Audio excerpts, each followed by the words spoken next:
everyone! Good evening, guys! So, after 1 month, ngayon lang ulit ako nakapaggawa ng video dahil nga, alam niyo bang sunod-sunod yung bagyo na dumating dito sa aming probinsya.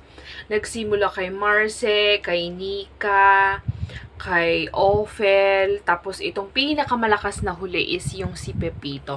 So, before anything else, guys, napakaganda.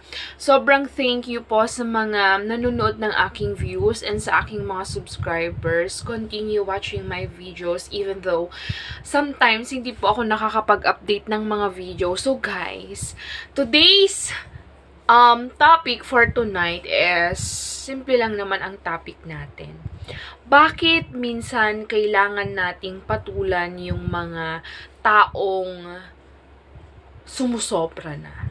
'Di ba sabi nila sa kasabihan na the best revenge is to be silent, na mas mainam or mas piliin mo na maging silensyo ka, wag mo na lang patulan, hayaan mo na lang at bahala na si Lord. Kasi meron din naman yung mga tao na hindi rin naman humihinto, hindi rin nakukontento at hindi rin nila malalaman na sila ay mali kapag wala ni isa sa kanila or ni isa doon sa mga taong inaano nila na mali sila.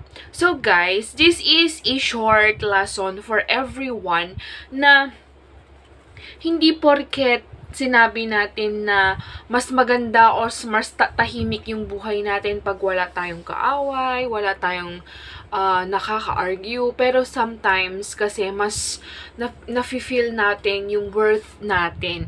At saka guys, pinalaki tayo ng mga magulang natin para hindi naman tapak-tapakan ng ibang tao, hindi po ba? As long as alam mo naman sa sarili mo kung hanggang saan yung limitations mo. So, napakasakit lang din na may mga taong ganyan. So, lahat naman kasi or ang mga tao is iba't iba naman talaga ang pag-iisip. Meron yung mga iba na nakakaintindi, meron din yung mga iba na nakakaintindi pero hindi nila kayang i-apply sa sarili nila, or meron din yung mga taong hindi talaga nila totally maintindihan at naka-focus lang sila doon sa kung ano yung nasa isip nila.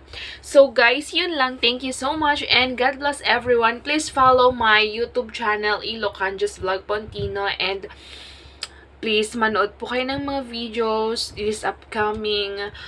Mag-upload na po talaga ako, as in talagang aayusin ko na yung mga uploaded na videos ko. Thank you so much and good night!